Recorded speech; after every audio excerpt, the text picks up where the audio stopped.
Kullanmak istediğin tasarım sayfasını aç.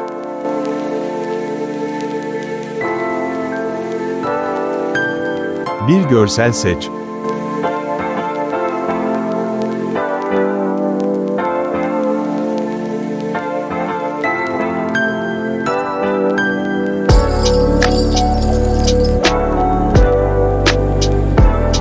Kullanmak istediğin çerçeveyi seç.